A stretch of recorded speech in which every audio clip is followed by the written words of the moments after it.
Desde 2017, a Atlas Renewable Energy desenvolve, financia, constrói e opera projetos solares e eólicos para oferecer energia sustentável em grande escala. Já fizemos negócios com os maiores consumidores de energia do Brasil e temos capacidade para atender empresas de diferentes portes por meio da autoprodução, em consórcios, em reais ou em dólares. Contamos com a equipe mais capacitada e inovadora do setor, um time habilitado para desenhar as melhores soluções operacionais e financeiras em favor das metas econômicas e de descarbonização dos nossos clientes. E fazemos tudo isso deixando um legado socioambiental positivo para as comunidades do entorno de todos os nossos projetos. Já que o cuidado com as pessoas e com o planeta nos acompanha desde nossa fundação e faz parte do DNA da Atlas.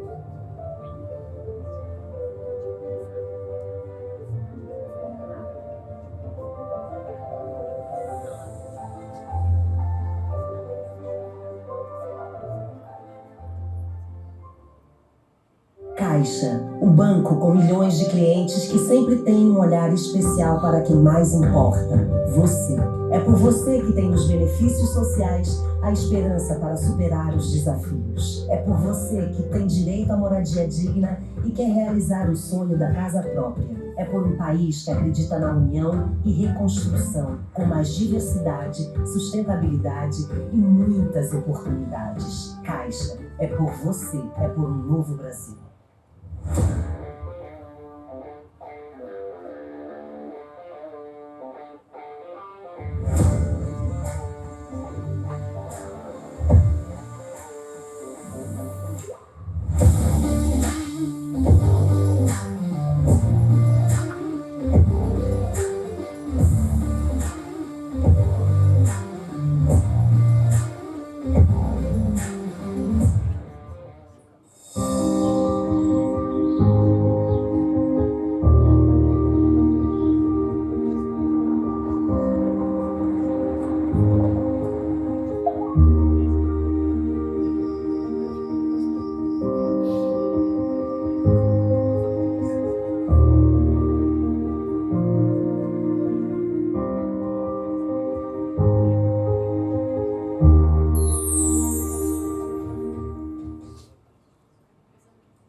Obrigada então, aos nossos parceiros.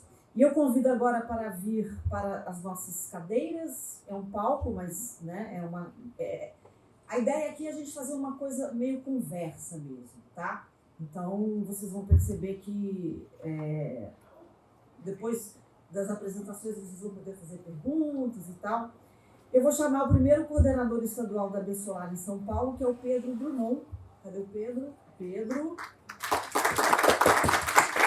O Pedro também é diretor de RH Renováveis. Ele é engenheiro eletricista, gerente de projetos certificado PMP, mestre e doutor em energia com colaboração internacional na Universidade de Michigan. Tem 17 anos de experiência profissional, sendo 9 anos no setor elétrico brasileiro como engenheiro e gerente de projetos e 8 anos no setor fotovoltaico. Com essa carinha de criança, já tem toda essa experiência. E agora eu convido o diretor de energia solar da Elgin, o Glauco Santos.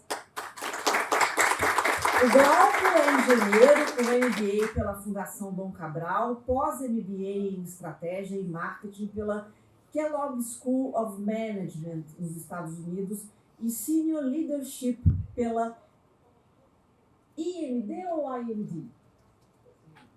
IMD Business School na Suíça. Trabalha no setor de energia há mais de 20 anos, ocupando cargos de liderança em empresas nacionais e multinacionais. Eu convido agora o sócio da Projeto Energia, Adailton Pereira da Silva.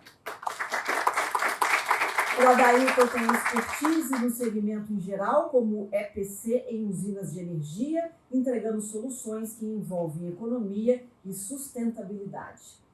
E vou chamar também o diretor da Empower Energia e Consultoria, o Eduardo Henrique Maia. Eduardo é engenheiro com 17 anos de experiência, outro que tem cara de bebê, mas já tem 17 anos de experiência no setor de energia, sendo os últimos 7 dedicados à fonte fotovoltaica. Ele é especialista em concepção geral de projetos, estruturação econômica, gestão de obras e suprimentos. E agora, para enaltecer a presença das mulheres aqui nesse painel, porque senão ia ficar muito feio, a Ilse dos Santos Caldi, que também tem uma carinha de menina, mas também já tem uma grande experiência. Ela é especialista em ESG e gerenciamento de projetos, formada em engenharia ambiental com pós-graduação em segurança do trabalho pela Universidade de São Paulo. Possui mais de 20 anos de experiência, tendo iniciado sua carreira no setor público na área de licenciamento ambiental. Já atuou em grandes empresas nacionais e multinacionais, tem sólido conhecimento nos processos de saúde, segurança, meio ambiente e qualidade empresarial. Eu vou passar a palavra agora para o coordenador estadual da Absolar em São Paulo, Pedro Drummond. Pedro, você vai precisar disso aqui para a sua apresentação? E aí, pessoal? Está funcionando, né? Estamos te ouvindo. Tudo bem? Bom dia. Bom dia. Obrigado pela presença de todos aqui. Parabéns por estar participando aqui do evento da Absolar, que é um evento que é o 3º ano, né, desse encontro nacional. A Absolar vem crescendo a sua capilaridade, tentando chegar a mais pontos do Brasil, escutar mais os integradores, todos da cadeia fotovoltaica, né, para trazer informação para dentro e poder trabalhar. É até importante falar, um dos objetivos da criação do estágio de coordenador, o principal é esse, né, é ter capilaridade. Como a Absolar ficava concentrada em São Paulo, a gente hoje está, aos poucos, tendo coordenadores o objetivo é ter em todos os estados, já temos 12 ou 14, se não me engano. 12. Está aqui o Daniel, que é o coordenador do Pará. E o objetivo é esse, né? A gente está mais perto do mercado, trazer as demandas. Também a gente responde perante os governos e a mídia, né? Da entrevista, participar de discussão sobre projeto de lei, essas coisas. Então, isso aqui mostra a força do nosso setor e como a gente está crescendo. Tá? Eu sou coordenador do Estado de São Paulo, vou mediar aqui o negócio. Eu vou fazer a minha apresentação, então, primeiro, que já inclusive está rolando, e depois a gente passa para cada um fazer a sua, e dependendo do tempo a gente pega algumas perguntas e faz algumas perguntas diretamente aqui, tá? Bom, pessoal, eu vou falar sobre o tema que um dos títulos aqui do painel, né, que é a parte de certificação. A gente vai falar de capacitação e certificação, como isso é importante. A gente está vendo aí nesse momento um pouco mais difícil do nosso setor. 2023 foi um aprendizado, como diz o amigo meu, foi uma MBA forçada para todo mundo. A gente aprendeu a rever assuntos do financeiro, vendas, teve gente que teve que demitir, teve gente fechando, preço de módulo caindo para mais da metade. Tem um módulo solar que era vendido a R$1.000 no passado, estava sendo vendido a 500 agora. Então, só de pensar isso, se você fez seu planejamento estratégico só em número de faturamento, você tinha que vender quase o dobro esse ano para faturar igual. Só o primeiro número, né? Então, uma coisa que eu sempre falo, quando a gente vai fazer planejamento estratégico, você tem que fazer a parte da análise interna, do que depende de você, mas você tem que tentar adivinhar algumas coisas externas. Não que seja possível prever tudo, mas...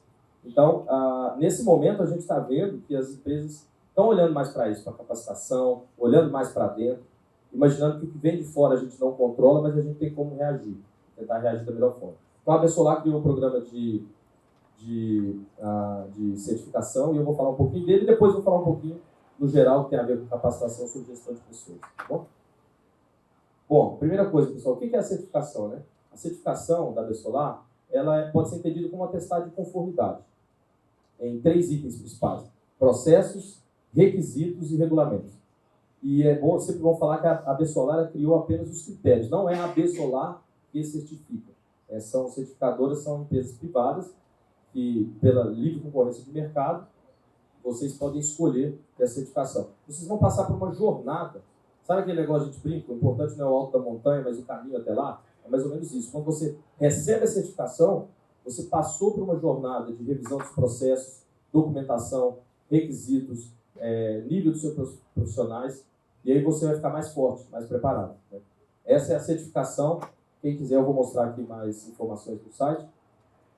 Por que uma empresa deve se certificar, né? Como que a gente entende os principais motivos? Primeiro, na melhoria da qualidade para essa jornada que eu falei. Você vai ter que passar por essa jornada com consultores experientes, seguindo regras muito assertivas e você vai acabar melhorando os seus processos internos.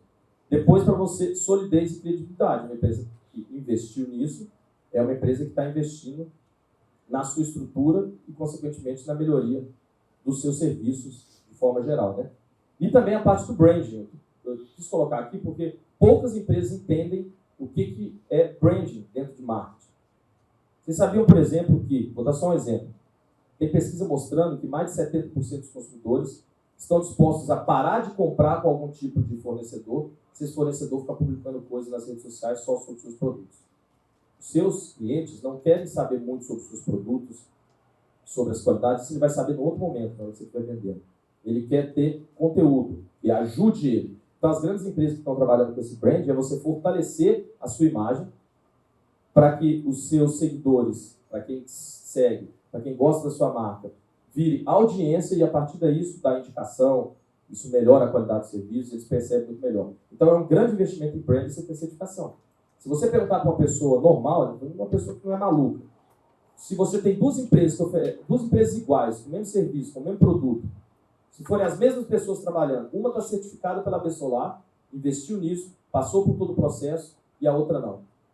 Qual a probabilidade da que tem a certificação ser melhor do que a outra? É muito grande. Então é mais ou menos isso que a gente fala, investir em brand, só que para isso a gente precisa, já falando um pouco de pessoas, aqui o link do programa, né, quem quiser saber mais, tem um site só para isso, também estou à disposição, a Bessolar está à disposição, podem falar conosco, tá? E lá tem todos os detalhes, onde certificar, com quem falar. Mas para isso, pessoal, a gente precisa de uma coisa muito importante que é a comunicação. A gente tem visto, só certificar adianta. Isso aqui pode ser expandido, nesse caso a gente está falando da certificação, mas isso pode ser expandido para um monte de ações que vocês fazem na empresa de vocês. Tá? Porque é o seguinte, a primeira coisa que vocês têm que fazer, se for certificar, é engajar os seus colaboradores no sentido que eles entendam, aprovem e multipliquem. O que é isso? Se o time não entender o que está acontecendo, por que está acontecendo, por que isso é importante, se eles não aprovarem que isso realmente é importante, entendendo os motivos, e não virarem multiplicadores, não adianta muita coisa. Porque, querendo ou não, quem executa é a operação, é o dia a dia. São as pessoas que estão ali, então elas precisam comprar. Essa comunicação é muito importante, porque senão não adianta muito. Depois o marketing. O marketing tem que mudar o seu posicionamento ou incluir a certificação dentro das suas comunicações do dia a dia. E por último, não menos importante, a parte de vendas. Incluir isso no pitch de vendas. Imagina que todo mundo aqui que trabalha com vendas tem CRM, playbook de vendas, script, mapa de controle de objeção, faz roleplay, faz treinamento semanal, não cobra só resultado, cobra indicadores intermediários. Mas todo mundo faz isso, né? E se não fizer, não adianta culpar o vendedor, culpar a empresa, culpar o mercado. Esse é o básico. E aí tem que incluir vendas. Você sabia que a minha empresa é certificada pela melhor certificação do setor, foi feita pela Associação Brasileira? Pois é, para chegar nessa certificação a gente investiu, passou por treinamentos, revisando o nosso processo, tudo tem mais de moderno. Então a gente tem mais qualidade para entregar para você. Isso tem que estar no pitch de venda, né? Isso passa pelas pessoas. Que a gente tem que comunicar com todo mundo. Tá bom? Por que isso? Por um motivo muito simples, né? Eu nunca vi Priscila, CNPJ fazer negócio, você já viu? Não. O CNPJ andando ali, comprando um kit fotovoltaico? Não. Eu sou até mais radical, eu não acredito nem em venda técnica. Muita gente fala que venda de energia solar é técnica. Eu acho que se você vender um religador automático com a redistribuição, dois engenheiros conversando, aquele papo só de engenheiro, ali ainda é ser humano com ser humano. O pessoal hoje não tem falado mais em B2B, B2C. Eles têm falado em H para H, né? Vamos falar em português. É humano para humano. É sempre assim. Os decisores, as pessoas. Isso não quer dizer que você tem que enganar outra pessoa, vender na emoção, nada disso. Mas quer dizer que você tem que entender o perfil do cliente ideal para você. Que você tem que fazer. O Glauco vai falar sobre essa parte de valor, né, que é muito importante, está muito em alta. Quando o negócio está muito competitivo, aí você começa a perceber o que é o valor de cada um. E a frase que eu escuto aqui, eu sou sócio da RH Renováveis, que é uma empresa de gestão de pessoas, fazendo contratações para o mercado, e eu escuto muito isso, né? Eu invisto em treinamento e as pessoas deixam a empresa. Aí a outra pergunta é, se você não investir, elas ficam. Qual que você acha que é pior? Não tem muita opção. Quando a gente vê lá na pesquisa da Greener, é impressionante como que as empresas que investiram mais em treinamento estão, coincidentemente, entre as empresas que mais venderam. Né? Enfim.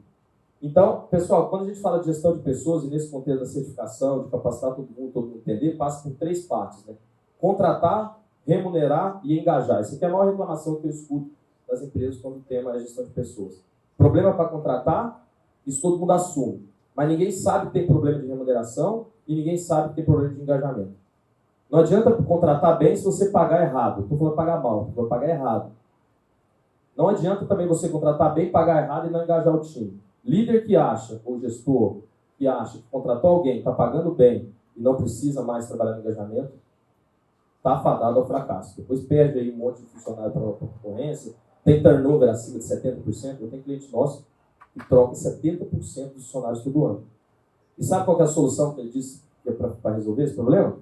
É só contratar mais gente, vai contratando, troca 70, troca 70. De todas as opções, você acha que essa é a melhor?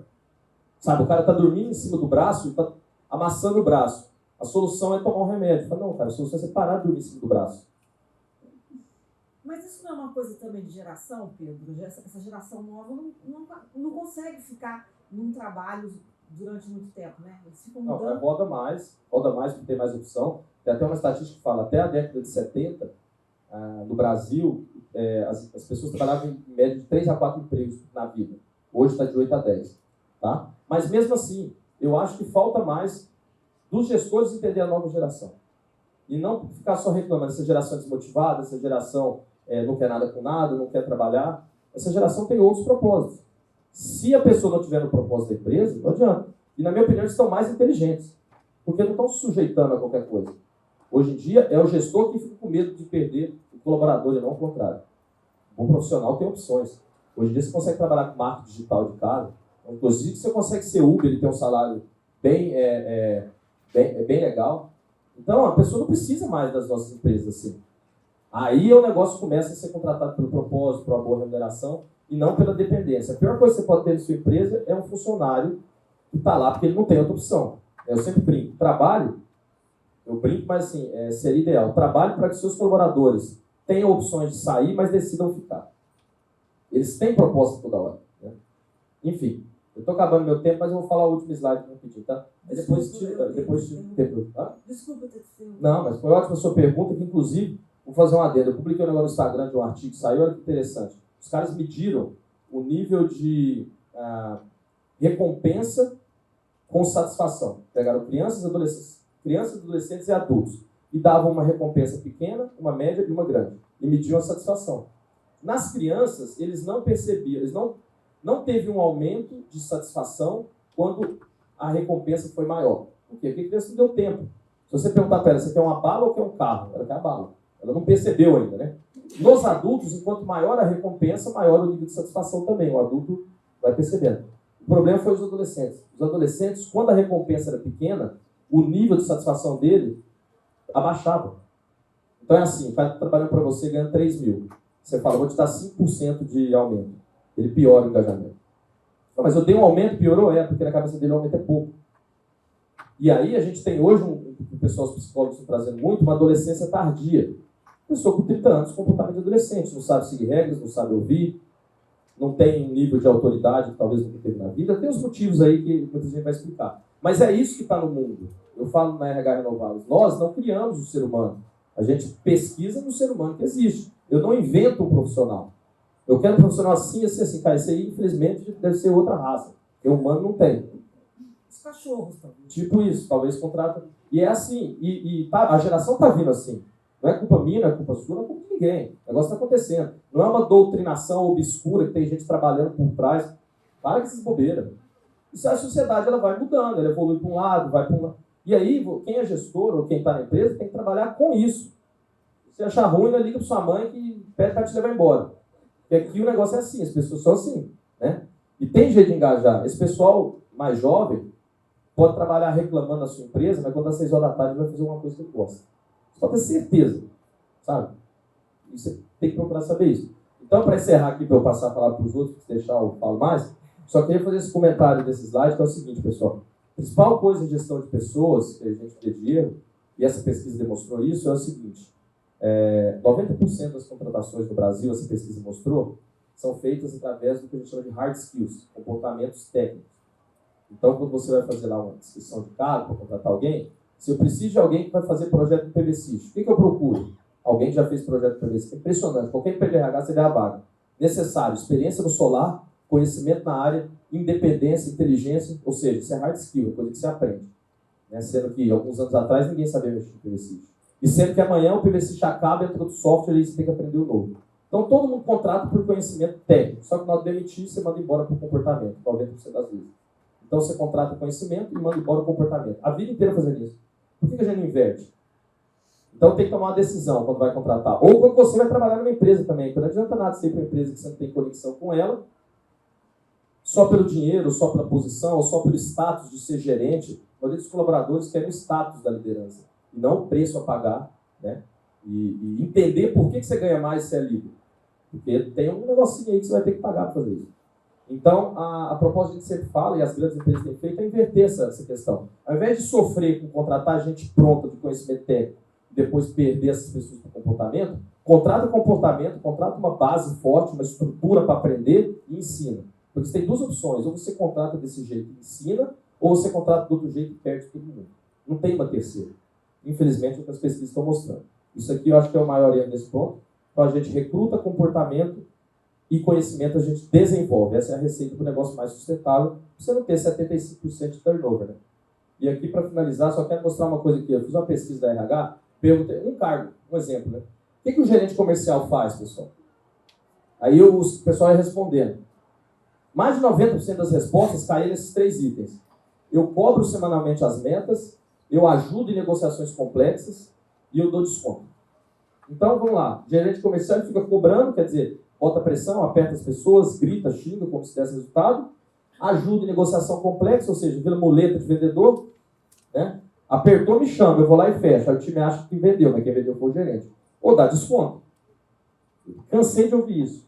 E o gestor sempre quer a pessoa pronta. Você já viu o gestor que quer alguém com carteira de cliente? Esse é o mais feio de todos. Assim. Fala assim, ó, se você quer alguém com carteira de cliente que ele está trazendo do concorrente, quando ele sair aqui, ele pode levar a sua? Não, falo, então não estou te entendendo. Você quer que ele rouba vamos falar abertamente? Você quer que ele rouba os contatos da empresa antiga para trazer para a sua, mas não quer que ele roube o seu na hora de ir embora? E outra coisa, quem define carteira de cliente, canal de comunicação, indicador, é o gestor, não é o vendedor. Você quer ver um gestor ruim? É na entrevista ele pergunta assim, como é que você vai fazer para você vender? E se o vendedor fosse bom devolver? Eu não sei. Eu sei que é para falar. Qual que é a estratégia? Qual que é o canal de venda? Quais são os indicadores? Qual que é a meta? Para onde nós vamos? Isso que define a gestão. E aí eu botei até uma lista de coisas que o gestor tem que fazer, incluindo contratar, demitir e negociar para cima, para baixo e para o lado. E eu acho que, e aí para falar sobre isso e fechando, nessas coisas que o gestor tem que fazer, qual é a prioridade de conhecer de energia solar? Eu sempre falo, é a quinta, a sétima. Tem umas 6 coisas antes do que conhecer de energia solar. Por isso que acontece muito, o cara vai lá, rouba 10 funcionários de uma empresa, está lá indo bem, aí leva para a empresa B, não vende nada. Fala, nossa, povo desmotivado, preguiçoso. Não é, cara, você contratou errado. Então eu acho que passa por isso, né? Contratar, pagar certo e depois trabalhar o engajamento. E aí está o acesso da B Solar, deixa os contatos, a gente vai falar mais aqui, vou estar por aqui também. Quem quiser saber para se certificar, usar essa certificação bem, que é uma importante arma na diferenciação no mercado que está mais competitivo, tá? Valeu, pessoal. Obrigada, Pedro. Vou passar a palavra agora para o diretor de energia solar da Eugin, o Glauco Santos.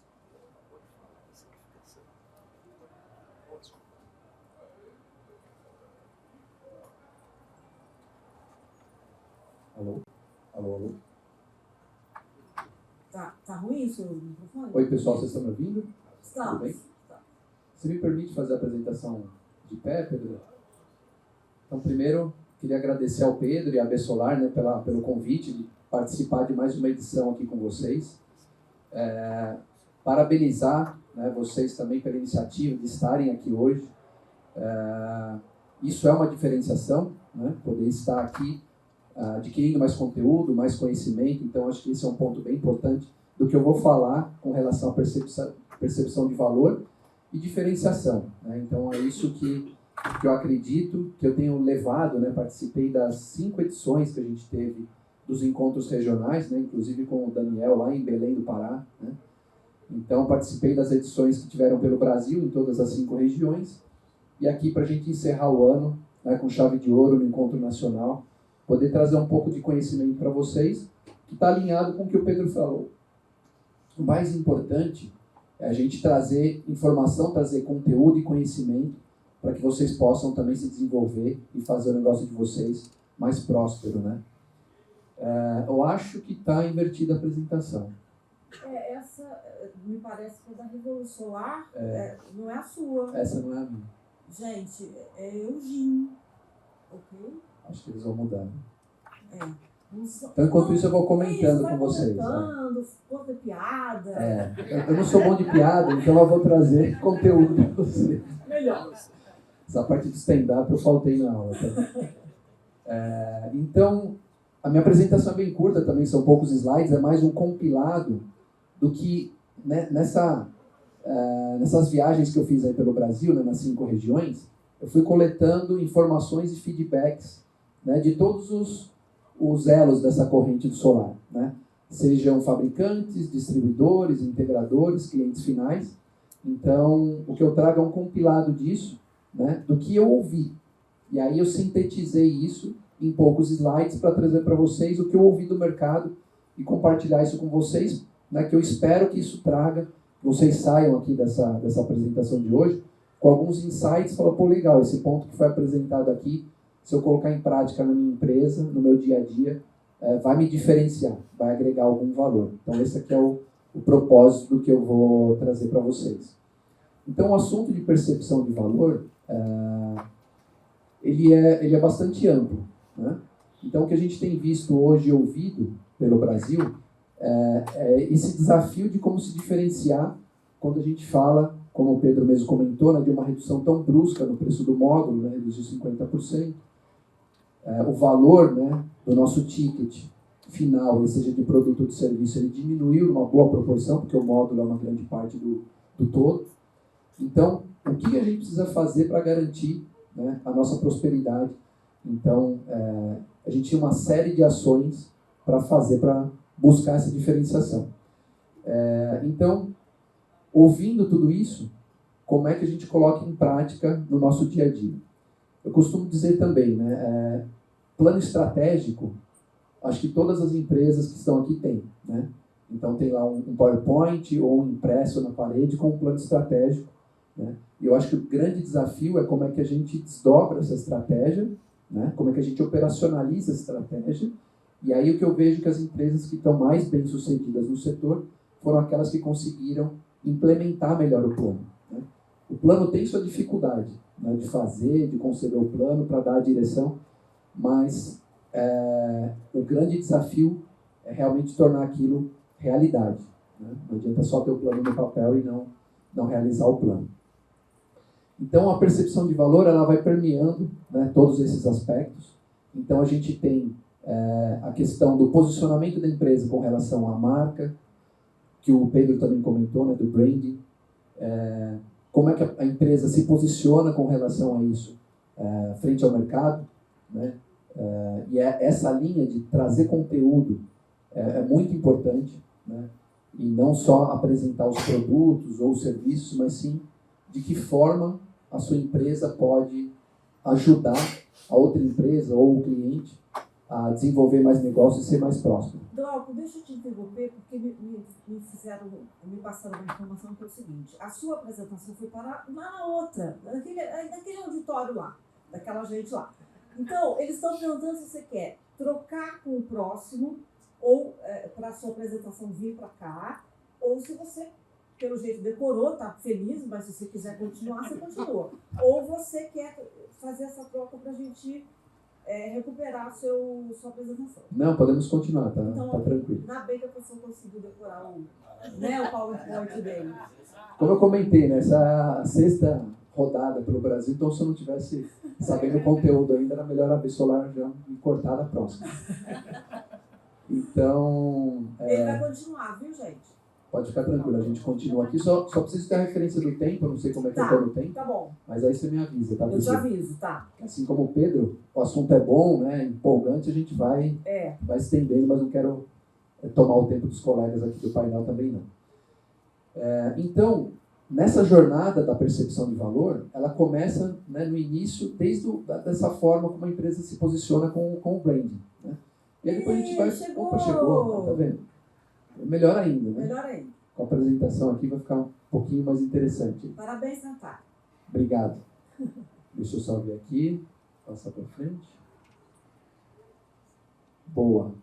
Então, legal. Então, aqui a gente tem os 4 pilares. Né? Eu ia começar a comentar aqui da questão da percepção, né? Que ele vai muito além do capital da compra. Né? Quando a gente está apresentando uma proposta, um projeto, né? A gente tem que definir uma série de fatores, uma série de critérios, né? E não é só o preço. O preço, ele é importante, tem que ser competitivo, né? Mas ele não pode ser o ponto principal, ele tem que ser um dos fatores. Né? Então, a percepção aí ela vai com relação ao valor todo do investimento. Né? E o valor não é questão de preço, né? E a diferenciação da própria palavra, de preço e valor, o valor é muito mais amplo. Né? Vai entrar uma série de fatores que eu vou apresentar ali na frente, é o atendimento, é a qualidade do produto, é a comunicação, é o pós-venda, é uma série de fatores, garantia. Depois a gente fala dos benefícios, né, que é a maneira como o cliente percebe a marca e os benefícios gerados para ele. Né? Muitas vezes, quando a empresa vai se apresentar para o cliente, ela está enaltecendo, né, uma série de fatores que são importantes para ela, mas é muito importante ouvir, né, porque às vezes isso está descasado. Então, é importante para quem está ouvindo ali o que a gente está comunicando ou não. A experiência, o valor percebido envolve a experiência toda de compra. É um ciclo bem complexo. Tem uma série de itens ali. Então, a experiência, ela olha a jornada toda, né? Do início, meio e fim. Então, tudo que está acontecendo durante essa jornada vai ser avaliado também pelo nosso cliente ali dentro dessa experiência. E aí, o 4º pilar fala da lembrança, né? Que muitas vezes é o que o cliente vai lembrar e divulgar. Né? E no solar tem muito disso. Né? Seja pequeno, médio ou grande porte, quando a gente está no momento mais social de fim de semana, e vocês que estão no solar sabem disso, falou que trabalha no solar, junta uma roda em volta, e todo mundo começa a perguntar, se interessa, quer saber mais. Pô, que legal, energia solar, como é que é? Me conta mais. E aí começa o assunto, né, a prosperar. E isso acontece com os nossos clientes também. Né? Se você pegar o exemplo de um cliente residencial, por exemplo, né? Ele está no condomínio dele, está no churrasco de final de semana e ele colocou energia solar na casa dele. Vocês acham que ele não vai comentar que ele fez? Né? Que ele está reduzindo a energia dele? Ou quem fez um projeto maior, que fez um investimento de grande porte, que está sendo bem sucedido, né? Que o payback realmente está acontecendo, a gente está conseguindo monetizar aquele investimento que ele fez, ao invés de colocar o investimento em outro local. Né? Então isso acontece. E aí essa lembrança, né, ela é muito importante nesse ciclo, nessa jornada da percepção de valor, e nos ajuda muito nas próprias indicações. Né? Seja uma indicação pequena, média ou grande, ela conta, e no solar a gente percebe, ouvindo, né, das pessoas isso. E aí eu trago algumas sugestões. Tá? Vocês vão ver que não tem nada do outro mundo. Vocês vão falar, putz, eu já ouvi isso, aí já ouvi 10 vezes. Né? É muito simples, não é rocket science, né? Não é NASA, não é nada disso, é bem simples. O desafio está naquilo que eu comentei no início. É tornar isso aqui realidade no dia a dia.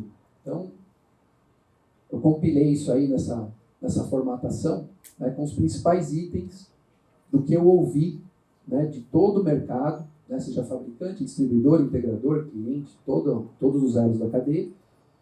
Qual é o valor percebido pelo cliente no segmento de solar? Né? Então, aqui tem um compilado também específico do que eu ouvi do setor. Tá? Então, começa ali com relação à credibilidade da empresa, porque a gente está falando de um projeto de longo prazo, né, 25, 30 anos ou mais. Então, a credibilidade da empresa ela é importante no momento ali da percepção de valor. O atendimento, né, sendo ágil e eficiente. Né, então, a gente tem esse grande desafio entre agilidade e eficiência. Ou é muito ágil e perde eficiência, ou é eficiente demais e é muito lento. Então, como equilibrar agilidade e eficiência no atendimento. Qualidade de produto e serviço, né, que é um pouco chover no molhado, é óbvio que tem que ter uma qualidade mínima, né, de produto e serviço para agregar valor. A proposta de valor, quando a gente apresenta, né, um orçamento, por exemplo, tem uma série de fatores, uma série de descritivos, né, técnicos, comerciais, né, e depois a gente tem lá, geralmente na última linha, o preço, né. Então a gente tem que estar dentro dessa comunicação também, levando todos os atributos, né, porque isso também faz parte dessa percepção de valor. E aí o preço tem que ser competitivo, também não adianta ser um diferencial de preço muito grande, que aí não justifica. Mas o principal está em todo o conteúdo dentro dessa jornada de um orçamento, por exemplo. Opções de pagamento. Acho que mais, ainda esse ano, em 2023, ficou muito evidente, né? Como o setor ele, vinha, né, durante todos esses anos, até 2022, com grande volume, né, dos negócios fechados com financiamento, né, vamos falar numa ordem de 70% em média. Quando a gente tem uma questão financeira de mercado, né, taxa de juros mais altas, ou com uma análise, né, de aprovação mais detalhada, onde o nível de aprovação também mudou, né, do que é submetido à análise de crédito, essas opções de pagamento novas que foram surgindo durante esse ano, né, até, por exemplo, exemplos de pagamento dos kits com cartão de crédito, né, kits menores com cartão de crédito.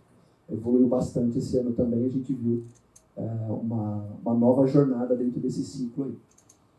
Então ela também tem que ser ágil e eficiente para proporcionar a tomada de decisão mais rápida e agregar valor ali no processo.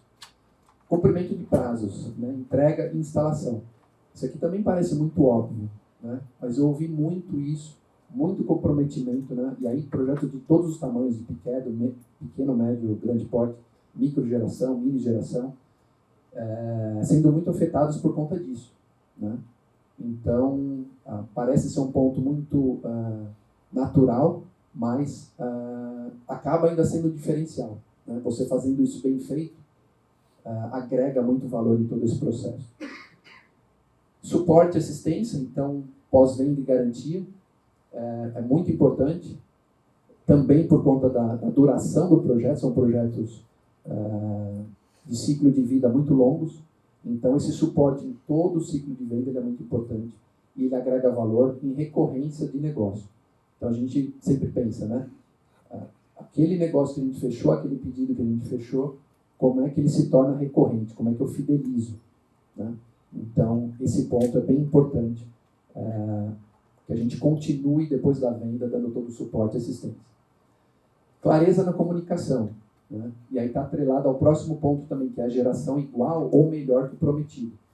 Então, enquanto a gente está na fase de pré-venda, negociação e venda, existe aquele lado mais emocional, né, de trazer todo o cenário positivo, de florear bastante ali, né, para a gente conseguir fechar e realizar a venda, mas a comunicação tem que ser muito clara, né? Aquela frase em inglês do walk the talk. Realmente realizar aquilo que você está falando, né? Então, se A é A, se é B é B. Então, se falou que vai gerar 10 é 10, não é 9, não é 9,5. Né? Então, é melhor se comprometer com 10 e gerar 10,5 do que se comprometer com 10 e gerar 9,5. Né? Então, isso também agrega valor, realmente a clareza ali e a geração ali melhor igual que o prometido. Então, eu trouxe esse apanhado para vocês, tá? Como eu comentei, não tem nada fora da curva, mas o que eu percebi as empresas que são mais bem-sucedidas, ou que foram mais bem-sucedidas esse ano, tiveram mais pontos aqui dentro desses fatores. Então, quanto mais próximo a gente tiver do 10 em cada um desses fatores, mais o cliente de vocês vai perceber valor, vai ter uma compra recorrente, vai indicar, né? Então, a percepção do valor do cliente de vocês vai aumentar. Então, novamente, queria agradecer, desejar sucesso para vocês todos aí, também em 2024, prosperidade nos negócios do solar, e se precisarem da gente, né, meu contato está aqui também, Glauco, fico à disposição de vocês. Obrigado aí, um bom evento. Obrigada, Glauco. Você parou certinho, britânico você foi. Eu vou passar a palavra agora ao sócio da Projeto Energia, Adailton Pereira da Silva. Vamos lá. Tudo bem, pessoal? Bom dia. Bom dia ainda, né? Bom dia. Bom dia, pessoal. Bom dia. Pelo amor de Deus, né? Estão vivos? Que bom, né? Bom, meu nome é Dailton, né? Eu sou sócio da Projeto Energia. Nós somos uma empresa que executa projetos, então trabalhamos aí como EPCistas, né? Não vou precisar da apresentação, tá? Mas tá tudo decorado também, fiz meu papel. Mas eu acho que isso é um comprometimento com o público, né? Nada mais justo do que trazer aqui e estudar aquilo que a gente pode acrescentar na vida de vocês. Então, desde 2018 nós trabalhamos nesse setor, então muitas coisas, muita água já rolou por debaixo dessa ponte, né? Então, muitas dificuldades, muitos problemas já enfrentamos, diversos tipos de situações. Isso vai, né, criando uma casca mais dura, mais grossa, né? Trazendo mais experiência, né? E também faz com que a gente melhore, faz com que a gente progrida, né? Na busca de algo mais excelente na hora que a gente vai prestar os nossos serviços, né? Quem aqui já não teve uma experiência ruim na hora de contratar um prestador de serviço? Um pintor, um pedreiro, um serralheiro, um calheiro, né? Um instalador, uma jornalista, não sei. Nunca contratei uma jornalista, mas você está fazendo um bom papel. Obrigada. Então, pessoal, o que acontece?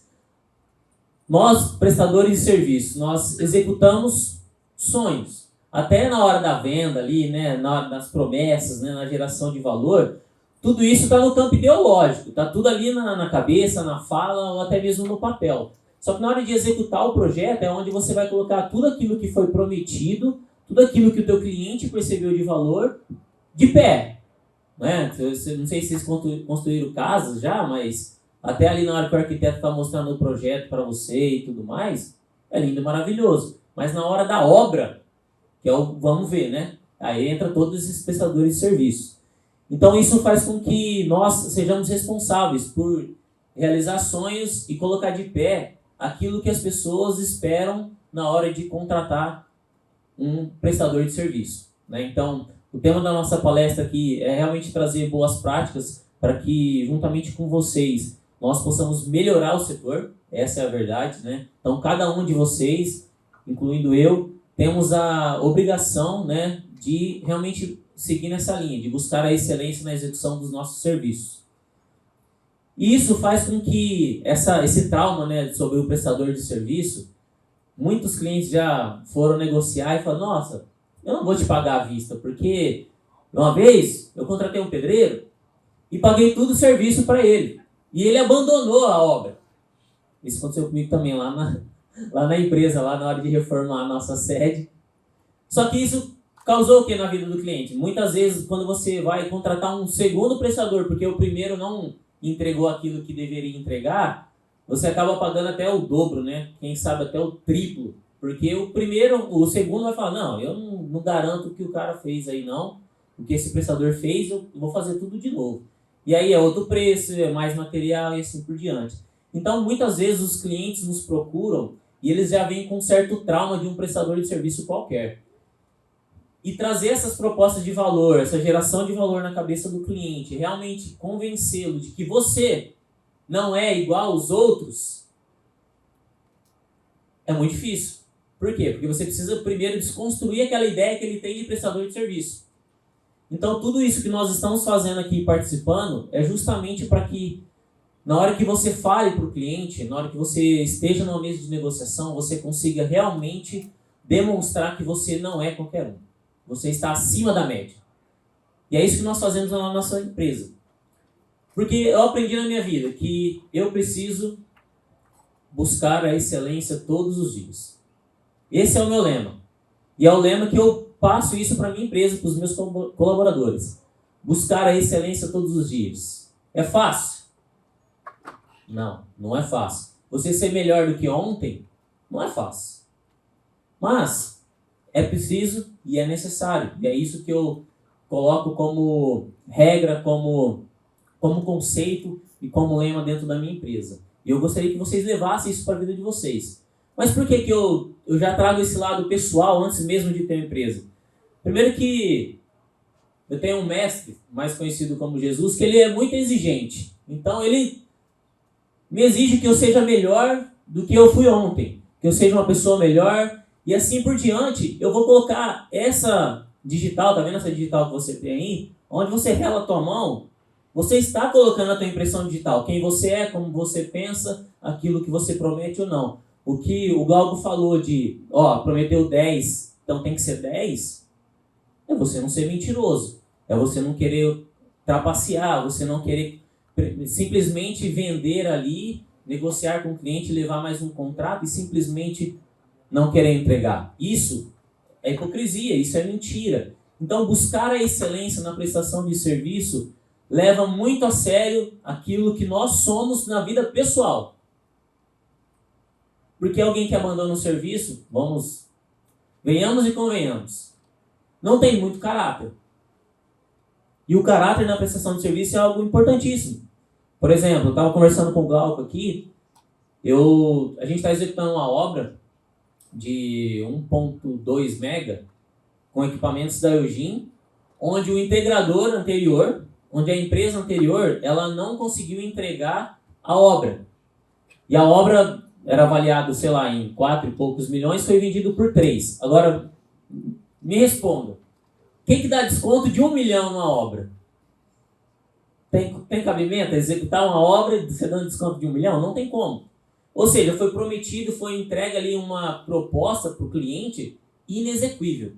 Então, eu preciso trazer isso para a minha equipe, para a minha empresa, para que na hora de executar os serviços, eles realmente busquem a excelência e executem com excelência. Porque não adianta nada também ficar sendo teórico aqui e falar que vou cumprir o prazo e não cumpro o prazo.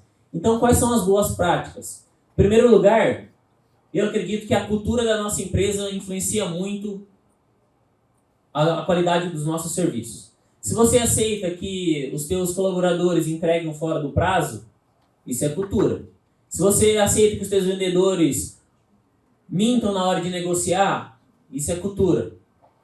Se você aceita qualquer outro tipo de situação que não vai levar à excelência de um bom serviço, isso é cultura. Porque a cultura é aquilo que nós fazemos no dia a dia. Como eu já ouvi falar, é o chefe invisível.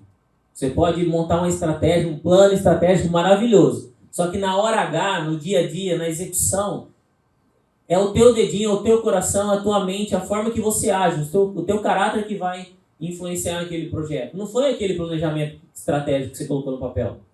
É quem você realmente é. Então essa é a primeira boa prática. Implantar uma cultura forte de excelência na tua empresa. Segundo, ter um bom processo de recrutamento e seleção, né, Pedro? Porque adianta você trazer alguém que não tem fit cultural com a tua empresa? Adianta você trazer alguém que não gosta de seguir regras, que não gosta de seguir padrões? Não adianta. Não adianta nada disso, porque a execução ganha o jogo. Né? Nos campeonatos, aí, vamos por futebol, tem um monte de time que chuta muitas vezes pro gol e não faz o gol. Aí o outro adversário chutou uma bola só e fez o gol. Quem foi eficiente? Porque a execução ganha jogo. Então, uma cultura bem estabelecida, um recrutamento e seleção bem formado, isso faz com que você tenha boas práticas na tua empresa. Terceiro lugar, treinamento da tua equipe, porque você foi lá, contratou, recrutou, você precisa treiná-los. O óbvio precisa ser dito. As pessoas vêm com um monte de vícios, mas você precisa capacitá-los, é o que o Pedro falou. Não é só o currículo, é muito mais o comportamento. E a parte técnica, ela é um aprendizado. Se você ensinar, se você colocar as pessoas na sala de aula, elas vão aprender. Definir padrões de qualidade da execução. Que conector que usa, que marca de equipamento que eu trabalho, que marca de módulo, que marca de inversor, que marca de cabo, que marca de disjuntor, tudo isso é definição de padrão de qualidade. É uma boa prática. Se você quer executar com excelência todos os dias, em todos os seus projetos, na sua vida pessoal, independente, ou na sua vida profissional, você precisa estabelecer os critérios e os padrões de qualidade aceitáveis na tua empresa. Porque se eu quero entregar um serviço, né, uma obra, um projeto com excelência, não adianta nada eu colocar um equipamento que não tem qualidade nenhuma, porque não está casando as coisas. Eu só estou prometendo, mas na hora H não estou cumprindo. Então, isso são algumas boas práticas. cultura da tua empresa, uma cultura forte, você recrutar bem, você selecionar bem, você ter padrão de qualidade na execução, um padrão excelente de comunicação e assim por diante. Isso aqui são alguns exemplos, né? Tem vários outros aí, boas práticas que nós podemos e devemos colocar no dia a dia da nossa empresa. Beleza, pessoal? Muito obrigado aí pela oportunidade. É a primeira vez, o pessoal aqui já é macaco velho nessa história aqui. Mas é a primeira vez que estou participando e eu estou muito grato, muito honrado mesmo de estar aqui presente com vocês. Obrigado, pessoal. Muito obrigada, Daílton. Foi uma estreia bacana, viu? Eu vou passar a palavra agora para o diretor da Empower Energia e Consultoria, Eduardo Maia. Eu vou pedir uma licença aqui. Estão me ouvindo, todo mundo, né? E eu tenho apresentação também. Que eu espero que esteja aqui. Está, aí sim.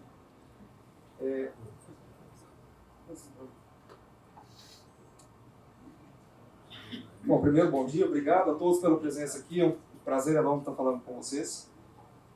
Eu sei que a apresentação é um pouco extensa, no slide, mas eu vou encurtar na fala. Então, passando brevemente aqui, o meu currículo pessoal não foi apresentado e a atuação como Empower Engenharia é mais focada na área de projeto e engenharia do proprietário de ponta a ponta. Então, a gente acaba tendo contato com praticamente todos os passos do ciclo de vida de um projeto fotovoltaico e o nosso setor de atuação não é no mercado residencial. A gente trabalha com usina de solo, de meio mega, 1 mega, até 800 mega ou mais. Então, o tipo de situação que a gente vai trazer aqui, ela é comum a todos os portes de projetos fotovoltaicos, do pequeno até ao grande escala. E vocês vão se reconhecer aqui em alguns pontos. Estou trazendo de primeira aqui uma introdução um pouco impactante, que a gente tem aqui, boa parte de vocês aqui na plateia, trabalham com equipamento. E a gente fala muito de equipamento. Então, primeiro ponto aqui, que nenhum equipamento, se ele não for bem projetado, instalado ou mantido, ele consegue entregar 100% da capacidade dele. Então, aqui são alguns exemplos de danos em usinas, isso já foi tratado aqui, inclusive, na parte de seguro, muito interessante, inclusive, palestra. Isso afeta diretamente, inclusive, a percepção do mercado, dos clientes sobre o equipamento. Por exemplo, principalmente essas duas últimas aqui, ou as 3 últimas. Não tem a marca do equipamento aqui. Mas o cara que comprou esses equipamentos, ele vai ter a percepção, muitas vezes errônea, de que o equipamento é ruim, de que o equipamento não aguenta. O Daniel falou muito bem aqui, mais cedo, da importância, por exemplo, do estudo de vento, do estudo de solo, de uma boa orientação técnica. E isso, quando não é bem feito, isso não é quando não é bem instalado, isso acaba afetando não só a usina, não só o investimento em si, mas também a percepção do fabricante no mercado. Porque o mercado se conversa muito. Então, quando uma usina dessa acontece um sinistro, mas o fabricante foi o fulano, o equipamento dele não presta. Então, o papel hoje, eu vim aqui falar do papel da engenharia, que já teve várias deixas aqui sobre isso, influencia todo o ciclo da energia fotovoltaica. Então, a apresentação aqui está em texto, e eu vou tratar aqui mais ou menos uma forma de analogia, para ficar um pouco mais prático de entender. E o que a gente fala aqui, é uma situação que eu vejo já tem anos, estou nesse setor. Praticamente todos os projetos GD e ainda boa parte dos descentralizados, a gente está falando de grandes projetos, investimentos bilionários, ainda deixam a engenharia no segundo plano. O foco hoje é colocado em CAPEX, é colocado em equipamento, é colocado nas aquisições principais. Só que o equipamento em si, ele é um produto numa caixa. Ele só vai entregar a performance, como eu mostrei aqui, se ele for bem instalado e o projeto explorar as capacidades daquele local, daquele projeto, daquele equipamento. Então, vou tratar aqui alguns impactos, o que acontece, uma situação real e o que isso decorre. Por exemplo, eu vou usar uma analogia aqui ao longo da apresentação de uma casa. É um negócio bem tranquilo, bem simples, mas que é exatamente a mesma situação, fica bem tranquilo de entender. Então, por exemplo, Assim como você precisa construir uma usina solar de grande porte em solo, você precisa construir uma casa. Onde você vai instalar essa usina? Onde você vai instalar essa casa? Muitas vezes, hoje no fotovoltaico, existe um problema muito grande de conexão. Então isso restringe um pouco os locais onde você pode instalar. Você tem regiões geográficas que estão esgotadas e algumas que ainda têm espaço. Você vai nelas. É a mesma coisa de loteamento. Só que, muitas vezes, o desenvolvedor, a pessoa que cria o projeto do zero, ela trata aquele terreno como uma folha em branco, uma tábua. Esquece que ali você tem curso d'água, você tem relevo, você tem geologia, você tem uma série de aspectos naturais do terreno que influenciam, inclusive, no desempenho do projeto. E na hora de conceber, de dizer qual é a potência que está instalada ali, que pode ser instalada ali, isso é desconsiderado. Toda a parte regulatória é feita em cima disso. Isso acaba forçando no momento da instalação, no momento do projeto executivo da obra, que áreas sensíveis, por exemplo, do slide anterior que eu mostrei aqui, sujeitas a alagamento, por exemplo, que é um problema crítico. Vi ontem na apresentação, no outro auditório, o pessoal falando que um dos problemas mais críticos é drenagem em usinas de solo. E é. Só que na hora de conceber o projeto, isso não é levado em consideração, às vezes. Então, isso se reflete em problemas futuros, como o da foto anterior que eu mostrei aqui. Então, quando a área é perigosa, ela tem riscos, principalmente naturais, nós não conseguimos reverter o comportamento natural de um terreno, o comportamento da natureza, ela está lá. A gente tem que contornar, a gente não consegue forçar até certo ponto. Então, isso acaba trazendo uma série de inviabilidades técnicas e econômicas. Por exemplo, terraplenagem fica muito caro. E isso acaba trazendo um projeto que mica. O mercado ele não tem viabilidade, ninguém investe, ele morre. A gente viu recentemente o Dia do Perdão, que foram 14 GB de projeto para o ralo. Alguns deles em função justamente disso aqui. A gente fala também, mais uma vez, da história da casa. Quanto que custa para construir uma casa? Cada um vai ter um número. A partir daí você vai detalhando. Quanto custa para você construir uma casa de 100 metros quadrados? Você vai ter outro número. 100 metros quadrados com 3 quartos, uma sala e 2 banheiros. É outro número. Com determinado padrão de acabamento. É outro número. Quanto mais você detalha, mais preciso fica o número de investimento que você tem que fazer. Só que no mercado hoje, muitas vezes, essa especificação, esse detalhamento técnico não existe. Existe uma percepção errônea de que a falta de clareza ela é benéfica para o negócio a partir do momento que se transfere o risco daquilo ali para o EPCista. Você deve conviver bastante com isso. Não tem uma especificação primária, porque você acredita que você vai assumir todo o risco daquele negócio. E muitas vezes isso não é verdade. Então, essa falta de clareza, um contrato que faz uma especificação técnica, sem deixar exatamente preciso o que está sendo contratado, isso acaba gerando uma série de impasses até na hora da execução, porque o que o contratante tem na cabeça é diferente do que o contratado tem na cabeça dele, o contrato não define, e isso acaba virando briga, impasse, pleito. Muitas vezes isso acaba virando trava em medição e pagamento, e isso acaba se refletindo em toda a cadeia. Porque quando o EPCista não recebe o dinheiro dele, ele também não paga os seus fornecedores. Precisa de fluxo de caixa. E na maioria das vezes, quem é mais afetado é o pequeno. É o fornecedor da papelaria, é o cara da marmita, é o cara do depósito de construção. Ele é que sofre.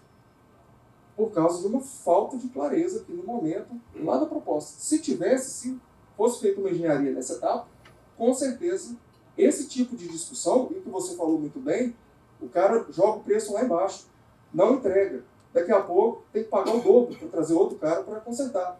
Isso sai do bolso do investidor do mesmo jeito. Então, se tivesse sido bem feito antes, não teria esse tipo de discussão no final.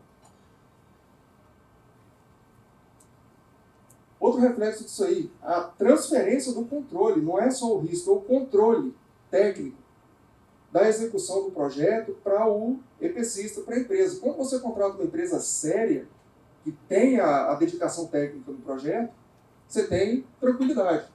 Mas o problema é que isso muitas vezes é associado na contratação pelo menor preço. Então você contrata sem especificação, transfere o controle do seu projeto para uma empresa que vai jogar o preço lá embaixo e que o interesse dela é em ganhar dinheiro na obra, não é na performance.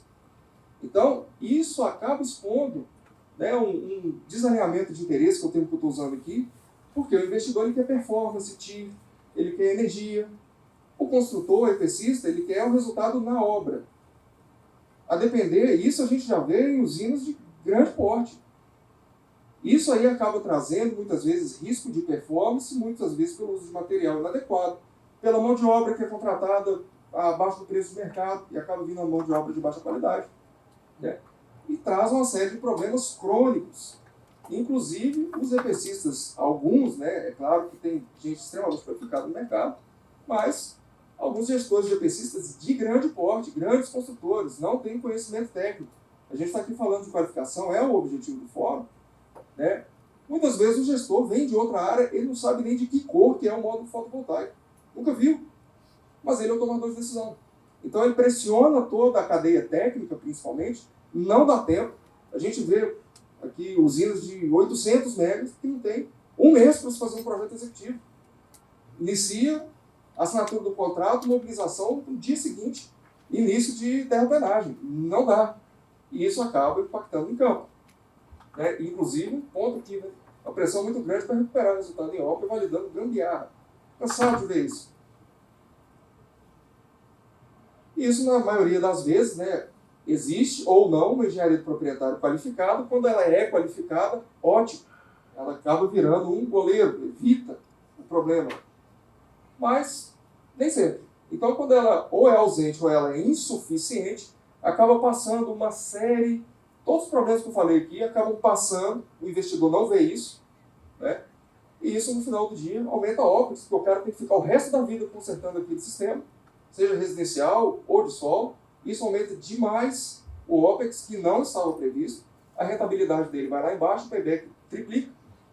E o cara acaba ficando, no final do dia, com instalação de qualidade inferior.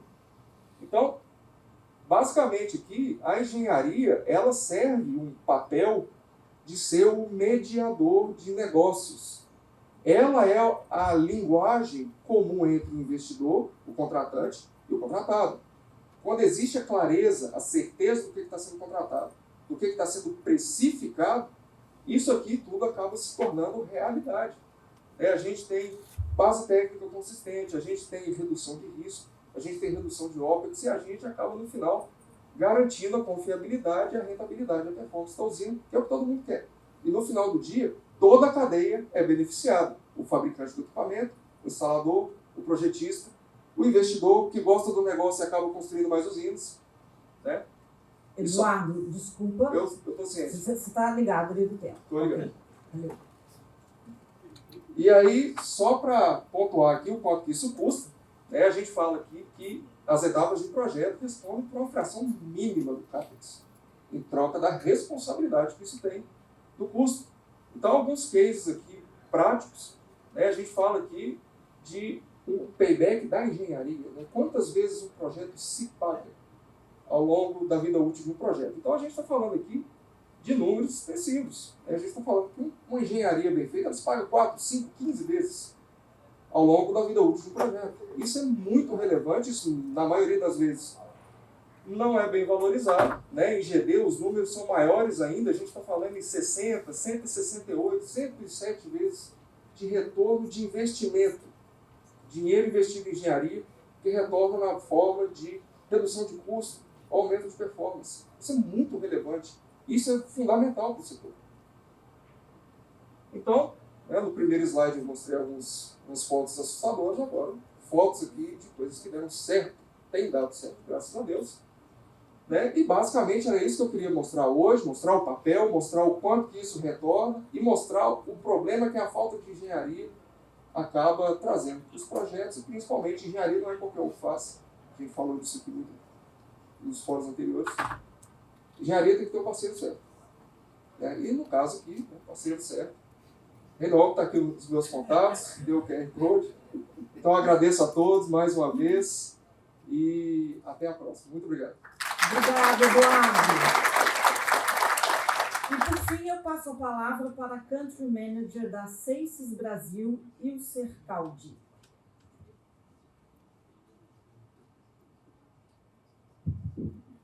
Oi. Bom, boa tarde, né? Obrigada, Absolar, pelo convite aqui com o Pedro, os nossos painelistas, obrigado. Obrigada, Priscila, pela apresentação.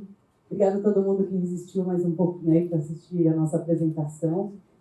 E aí, hoje eu fui convidada para falar um pouquinho sobre melhores práticas de segurança ocupacional em parques solares. A gente viu muita coisa que acontece aí por falta do cuidado com a engenharia, né? Do cuidado com as pessoas, com os equipamentos. E hoje também a gente vai mostrar algumas coisas que podem ser melhoradas na construção aí dos parques solares. A gente vai mostrar alguns exemplos mais de usinas de solo, mas nada que a gente não consiga adaptar aí para as GDs, né? Para o pessoal que trabalha em telhado. A gente sabe que muitas vezes o acidente acontece justamente pela falta de preocupação com a situação que está sendo a instalação.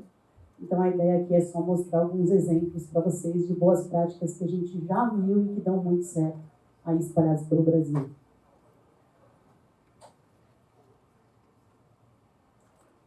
Só falar um pouquinho da Seises, né?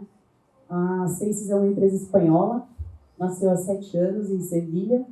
Hoje a gente já está na América Latina, México, Chile, Colômbia, Panamá. Brasil é o país mais novo, a gente está 1 ano e meio só.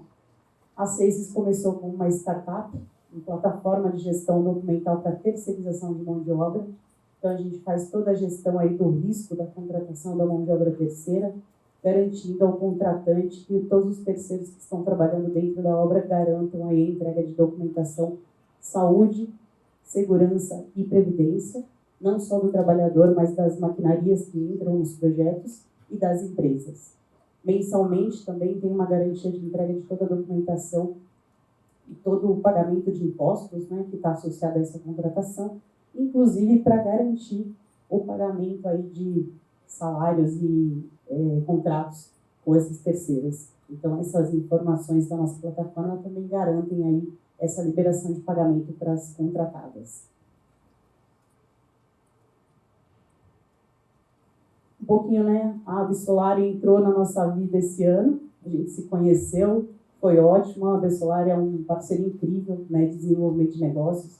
Haja visto esse evento e outros que a gente já participou. Então, realmente, a Absolar faz parte aí do negócio da geração solar e todo mundo que está aqui acho que é prova disso.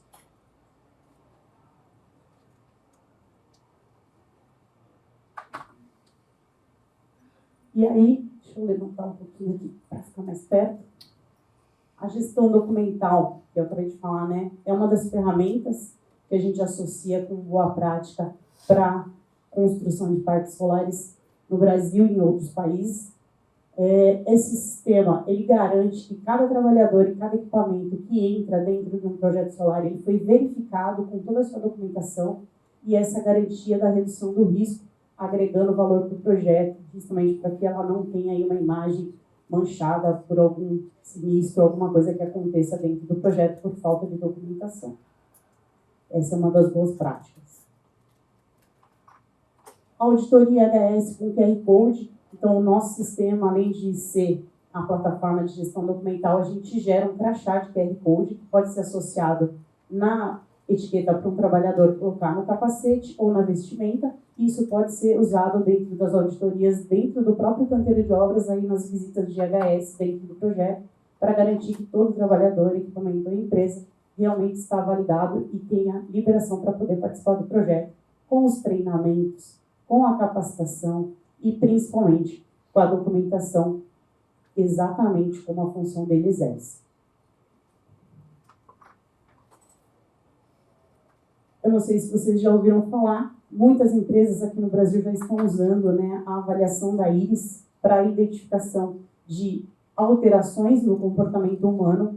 Então, esse é um teste que é feito, parecido com o bafômetro, né, que surgiu há muitos anos, mas hoje a gente já tem um óculos que faz uma verificação imediata e ele consegue identificar se esse trabalhador está sob alteração de álcool ou de drogas ou de medicamentos. E, nesse momento, ele também é indicado para fazer uma avaliação mais técnica com o médico ocupacional ou com a equipe de saúde para que ele realmente não continue fazendo a atividade dele até que ele seja liberado. O povo da Tarja Preta ficou louco agora. O sensor de fadiga também é um equipamento muito utilizado em alguns projetos solares de solo. Ele é um equipamento que é acoplado nos veículos de grande e pequeno porte. Ele vai monitorando toda a jornada desse motorista ou desse colaborador que dirige um veículo e ele vai soltando alertas para que esse motorista se prontifique a paralisar o equipamento que ele está dirigindo à medida que ele vai informando que ele está com fadiga, seja quando ele bocejou, seja ele atender um telefone. Algumas empresas, inclusive, usam esse sistema para poder fazer o indicador de saúde e segurança deles. A Vale é um exemplo disso. As 10 regras de ouro, uma delas é não atender o celular ao dirigir. Então, quando um dos trabalhadores é identificado no sistema da Vale, ele fez sinal que ia atender um telefone que estava tocando, ele já toma uma pontuação negativa. E aí eles têm um número, né, exato de pontos que ele pode atingir dentro do período de trabalho, e se ele atingir esse número, ele pode, inclusive, ser desligado da empresa. A sinalização de equipamentos, né, é uma questão muito importante dentro dos projetos solares. Todo equipamento de transporte de pessoas e cargas precisa estar muito bem sinalizado. Eles usam bandeirolas altas, que é justamente para que no momento da poeira, né, a gente sabe que nos projetos solares, né, de sol, levanta muita poeira na época da seca. Então essas bandeirolas você consegue enxergar a distância. E a sinalização também de refletivos garante aí a luminosidade durante a noite. Muitas vezes quando você bate qualquer luz, você consegue perceber que tem um veículo se aproximando. E também as vistorias, né? Muita gente fala, mas eu não vou fazer vistoria, meu carro é novo.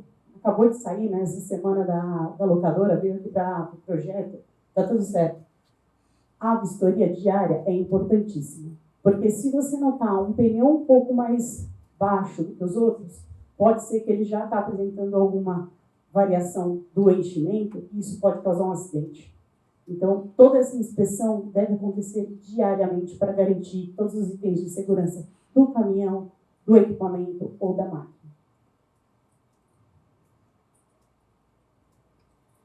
Aí o sistema de telemetria, né, para veículos leves e pesados, muitos projetos já são obrigatórios que todo equipamento que entre no projeto tenha telemetria. O que faz a telemetria? Identifica qual foi a velocidade que aquele veículo trafegou dentro do projeto, se ele excedeu a velocidade, se ele fez algumas freadas bruscas, se ele fez acelerações bruscas. E essas informações são passadas para o gestor do contrato para que ele tome atitudes e também possa fazer a sinalização aí dos KPIs de quem está fazendo a operação do equipamento, justamente para você identificar quem são os bons funcionários, né, aí vai de encontro com a construção, quem são as pessoas que você deve manter como seus colaboradores e quem realmente não tem condição de estar dirigindo um equipamento de grande porte ou até causando um acidente dentro do seu projeto. Aí o dispositivo mecanizado, né, de lançamento de cabos, não sei se vocês já tiveram a oportunidade de ver um equipamento como esse, é muito interessante. Antes você tinha aí uma demanda de um esforço físico gigantesco para os trabalhadores puxarem esse cabeamento manualmente. Hoje esse sistema você consegue reduzir o tempo em até 3 vezes, porque você lança 6 cabos ao mesmo tempo, né? Então você tem um menor esforço físico e um maior rendimento do lançamento de cabos. Aqui é um sistema também que é um aplicativo, ele avalia a condição ergonômica do trabalhador durante uma atividade específica. Então você pode fazer um vídeo do seu trabalhador no momento que ele está fazendo uma atividade, e durante a atividade você já consegue identificar onde está sendo o maior esforço físico dentro das partes do corpo e fazer um plano de ação para que aquela atividade seja minimizada e você não tenha aí um problema de saúde ocupacional gerado pelo esforço físico ou pelo tempo exposto dentro dessa atividade. Aqui falando um pouquinho agora de operação, né? Eu falei bastante de construção, e aí dá algumas dicas aqui para o pessoal que já está na operação, né? Depois que o parque já ficou pronto. Tem alguns sistemas de IA já disponíveis no mercado, que eles fazem uma visualização do trabalhador no momento que ele passa por uma catraca ou passa por uma porta, e essa visualização identifica se ele está com todos os EPIs necessários para a atividade dele ou para a identificação da função, inclusive. se ele tiver um óculos específico, se ele tiver uma luva específica, se ele tiver um protetor de ouvido específico, o equipamento, o IA consegue identificar se ele está ou não usando o equipamento e, naquele momento, inclusive, barrar o acesso desse trabalhador. Principalmente na questão de operação, você tem aí as cabines de energia, né? As transmissões, e nesse momento da alta tensão e da média tensão é um momento mais perigoso da manutenção da operação.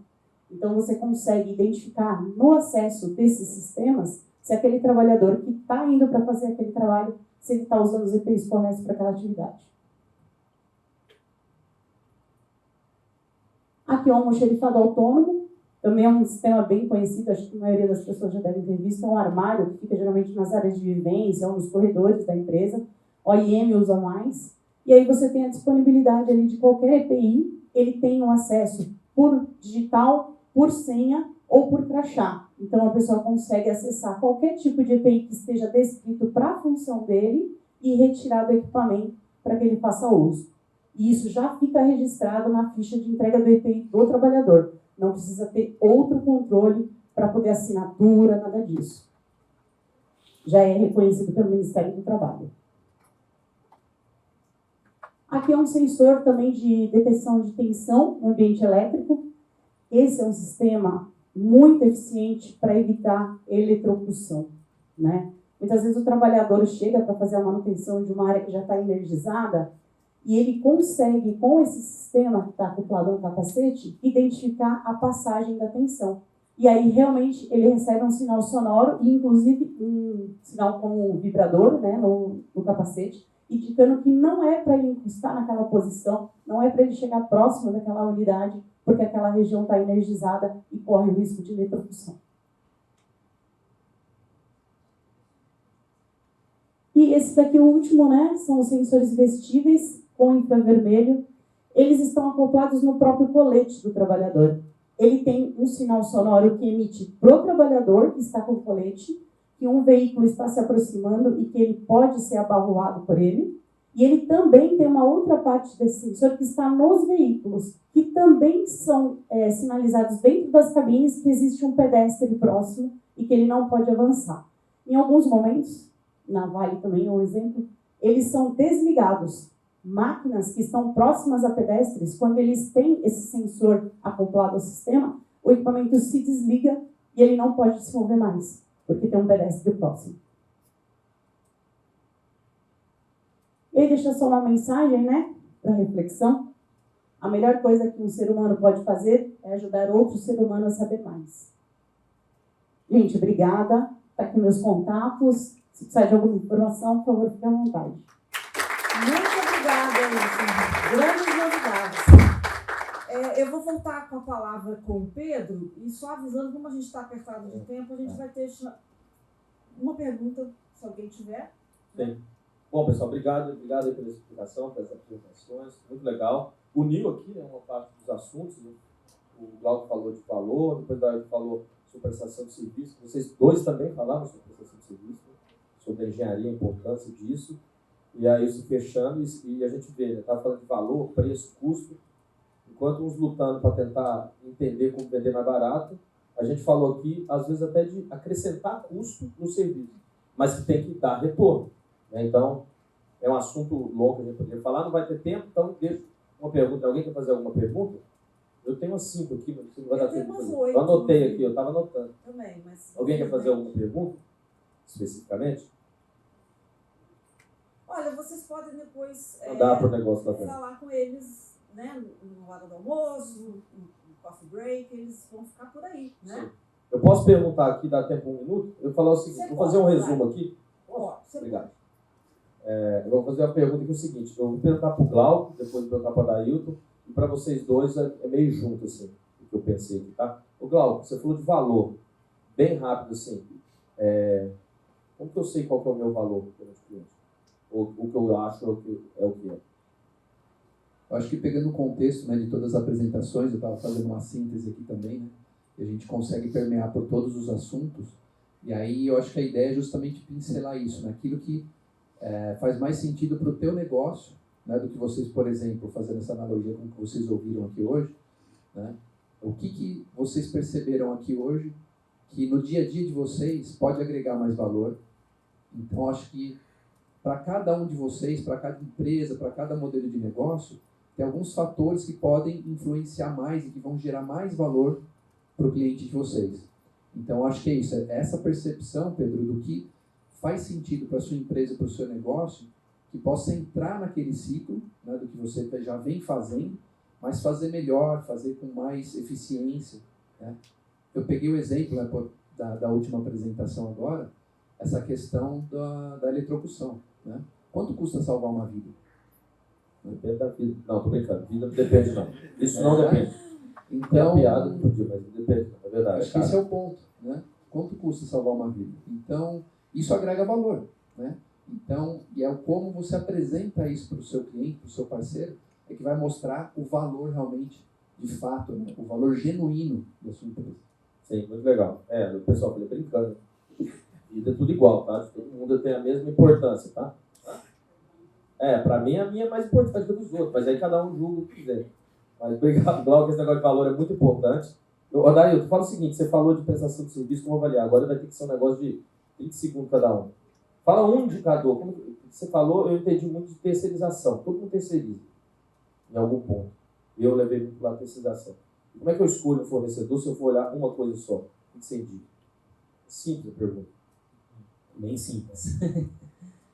Olha, eu acredito muito em prova social, né? Então, aqui o teu histórico, né, junto às outras execuções, a outros projetos, nós já fomos contratados por outros integradores ou outras empresas do setor, justamente por conta disso, por conhecerem um pouco da nossa história e daquilo que nós já construímos ao longo do tempo. Então, eu acredito que esse currículo, né, essa prova social. Prova social é uma das coisas que dá mais resultado em marketing, brand, né? Tem que coletar. Tem empresa que tem case, tem coisa, mas não coleta, e aí não informa e ninguém fica sabendo. E para vocês dois aqui, para o Eduardo e para a Ilse, queria que vocês comentassem cada um uma coisa, se fosse do Eduardo sobre engenharia. Eu sei que é difícil elencar um erro só. Você falou de muita coisa associada a projetos grandes, mas a gente tem muito erro de engenharia, projeto pequeno também. O que eu olho de mais importante em todos esses erros na engenharia, se fosse falar um só, e Ilse, o que é o principal tipo de acidente ou acontecimento que nessas obras, você estava com coisas muito grandes, né? Se pudesse falar um só, o que cada um de vocês dois falaria? Olha, dentro da engenharia existe o vendedor de papel e o que resolve o problema. O vendedor de papel é o cara que vai te vender um negócio padrão. Então, o valor que a cadeia da engenharia agrega é resolver o problema. Então, se a gente puder apontar um negócio que é o diferencial, é o que capacita a empresa, os profissionais dentro da empresa perante o mercado, é a capacidade de resolver, entender primeiro, né? Tem que entender, resolver o problema do cliente, se solidarizar com o que ele precisa, e a partir do momento que você consegue fazer isso, você consegue resolver o problema, consegue trazer todo o resultado que eu disse aqui, aquilo ali te diferencia do mercado e você passa a ser visto de uma forma muito superior à de um concorrente que não faz isso. Eu vou falar dois, então, rapidinho. Equipamento, né? A gente já viu muitos casos, principalmente incêndio, né? As pessoas não tomam cuidado com os profissionais que são contratados, a instalação é mal feita, não segue as regras, não segue a certificação, acaba acontecendo um incêndio e o equipamento se perde e muitas vidas, às vezes, também podem ser perdidas. E em canteiros maiores, né, de solo, o principal é o acidente de trânsito, com capotamento de veículos por excesso de velocidade e atropelamentos. Justamente por causa das poeiras, porque todos esses projetos sobem muita poeira no momento da terraplanagem, no momento de instalação dos suportes, né, da maquinaria, passar para fazer movimentação de terra, e as pessoas estão ali o tempo todo circulando pelas áreas. Então, falta sinalização, falta cuidado com o pedestre e, principalmente, os motoristas tomarem um pouquinho mais de consciência que a velocidade dentro de um projeto tem que ser muito baixa e controlada. Bom, obrigado, pessoal. Eu vou encerrar da minha parte aqui em nome da Bessolar. Obrigado a quem dividiu comigo. Obrigado a vocês por assistirem. A Priscila termina aí, tá, Priscila? Que acabou.